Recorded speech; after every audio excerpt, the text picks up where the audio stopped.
बिस्मिल्लाहिर्रहमानिर्रहीम अस्सलाम वालेकुम everyone. Hope you all are good in health. उम्मीद है सब बिल्कुल ठीक होंगे। Welcome to my channel biology basics with SM. Schools बंद हैं, ऑनलाइन क्लासेस हो रही हैं ना होने के बराबर, तैयारी कोई नहीं है, पेपर सर पर हैं। अब पेपर्स की तैयारी करें तो कैसे करें? टेंशन ज़्यादा है, रिलैक्सेशन कम है। इन्हीं सब चीज़ों को आज की इस वीडियो में जल्दी से हम कवर कर लेंगे आपकी यानी कि स्टूडेंट्स की हेल्प के लिए। लेकिन स्टार्ट करने से पहले अगर आप मेरे चैनल पर न्यू हैं तो चैनल को सब्सक्राइब कर लें। वीडियो पसंद आएगी तो इसे लाइक और शेयर ज़रूर कर दीजिएगा। Okay, so tips to get good marks, let's do. देखिए, पढ़ना आपने खुद है। जब आपको भूख लगती है आप खुद बताते हैं कि भूख लगी, प्यास लगती है आप खुद जाते हैं पानी पीने। तो फिर जब पढ़ाई का वक्त है उसमें आपको कोई दूसरा क्यों बताए? So you should know when you have to study. खुद से अपने लिए स्टैंड लें, अपना माइंड बनाएं कि अब इससे आगे एग्ज़ाम्स होने तक सिर्फ और सिर्फ पढ़ना है। Only and only study. Don't ask anyone else. आप अपने लिए खुद अलार्म क्लॉक सेट करें और उसके मुताबिक अपना जागना और अपना सोना मैनेज करें, क्योंकि once you will make up your mind कि मैंने पढ़ना है तो आप बड़ी आसानी से पढ़ लेंगे। Organise study area. जहाँ भी आपको बैठकर पढ़ने में आसानी फील होती है या आपको लगता है कि यहाँ पर बैठकर पढ़ने से मुझे ज़्यादा अच्छा याद होता है, ज़्यादा बेहतर समझ में आ सकता है, आप अपने उस स्टडी एरिया को बिल्कुल नीट एंड क्लीन कर लें। वहाँ पे कोई मैस नहीं होना चाहिए, वहाँ पे कोई एक्स्ट्रा नोटबुक्स, टेक्स्ट बुक्स, कोई भी टॉयज़, कोई भी ऐसी चीज़ नहीं होनी चाहिए। यहाँ तक कि आपका मोबाइल भी नहीं होना चाहिए।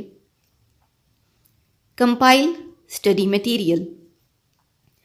आपके पास डिफरेंट टेक्स्ट बुक्स होती हैं, आपके पास डिफरेंट की बुक्स होती हैं, आपके पास डिफरेंट प्रोफेसर्स के, लेक्चरर्स के नोट्स होते हैं। आपने इन तमाम को अब तक तो रीड कर ही लिया होगा। तो एग्ज़ाम्स के दिनों में बेहतर है कि जहाँ जहाँ से भी जो जो टॉपिक समझने में आपको आसानी हुई थी, आपने उन तमाम टॉपिक्स को, उस तमाम स्टडी मटेरियल को एक जगह पर कलेक्ट कर लेना है, कंपाइल कर लेना है, ताकि ड्यूरिंग प्रेपरेशन, ड्यूरिंग रिवीजन, याद करने के दौरान आपको इधर उधर ढूंढने में टाइम वेस्ट ना करना पड़े। आपका ये तमाम स्टडी मटेरियल एक ही जगह पर मौजूद होना चाहिए। इसमें भी सबसे इम्पॉर्टेंट ये है कि आपकी जो टेक्स्ट बुक है किसी भी सब्जेक्ट की, दैट इज़ कंपल्सरी।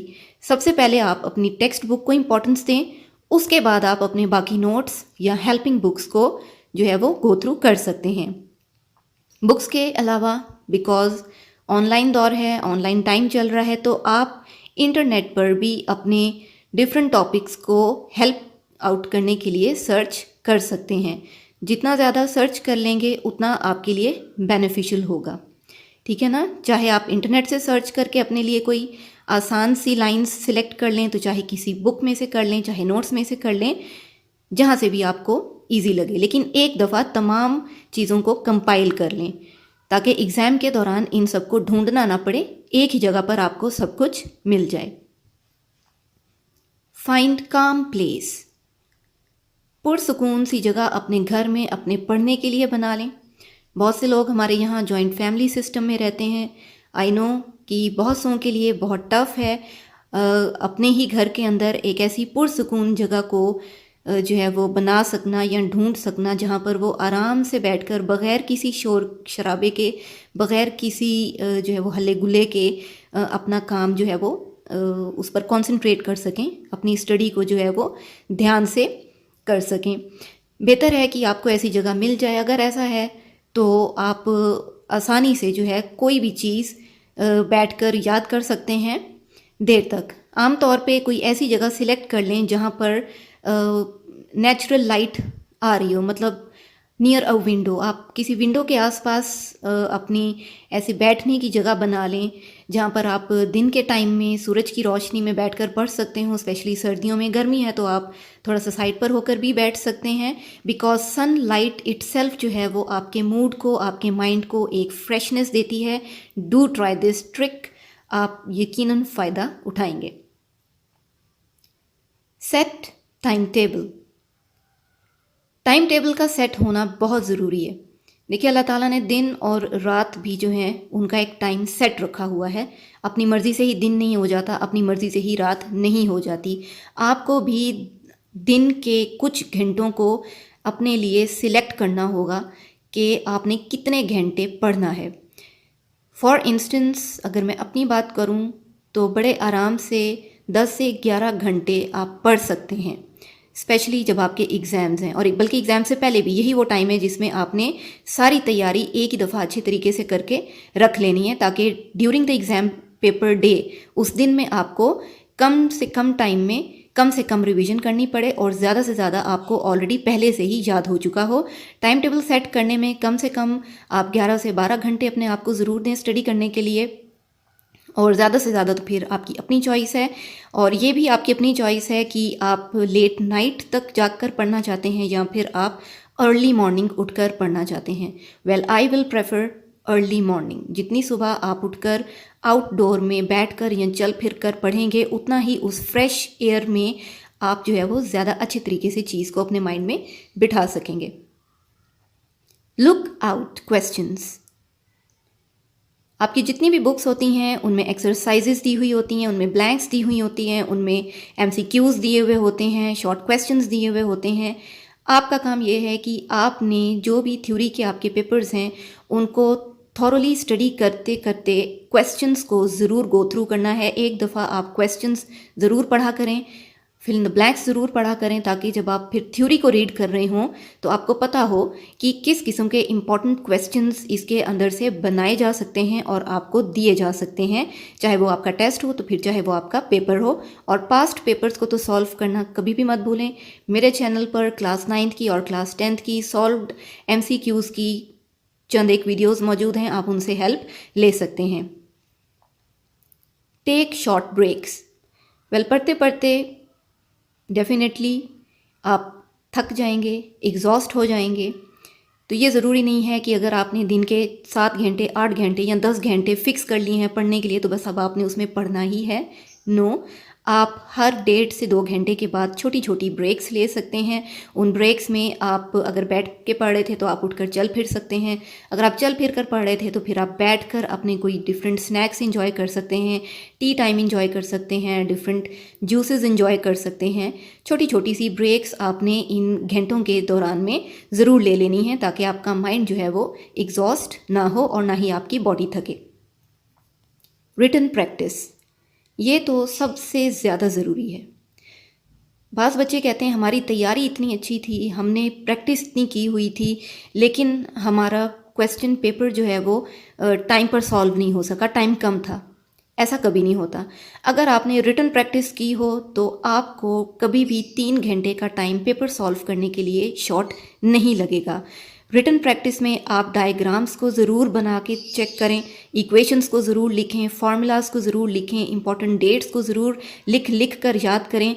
इस तरह जब आप एक चीज़ को याद करने के बाद उसको लिखते हैं 1 बार या 2 बार, तो उससे एक तो ये कि आपकी टाइम मैनेजमेंट अच्छी हो जाती है, आपको पता चल जाता है कि आपने कितनी देर में एक क्वेश्चन लिख लेना है या हर सूरत उसको कंप्लीट कर लेना है। दूसरा ये कि आपकी राइटिंग में भी नीटनेस आती है, और नीटनेस जो है वो आपको नंबर्स देने में परफेक्ट रोल प्ले करती है।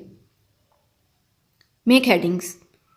जितने भी थ्योरी के पेपर्स होते हैं उनमें बहुत लंबे लंबे पैराग्राफ्स दिए हुए होते हैं। इन लंबे लंबे पैराग्राफ्स को एज इट इज़ याद करना बहुत मुश्किल है।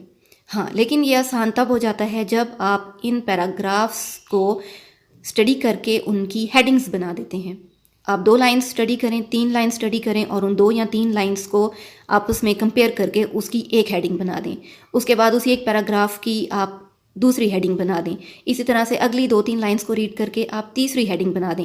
इस तरह जब एक ही पैराग्राफ की आप डिफरेंट हेडिंग्स बना देंगे तो एक तो ये कि हेडिंग्स बनाकर क्वेश्चन अटैम्प्ट करने से एग्जामिनर पर भी बहुत अच्छा इंप्रेशन जाता है, और सबसे बेहतर तो ये कि आपको याद बहुत अच्छा और बहुत जल्दी हो जाता है और बड़ी देर तक याद रहता है।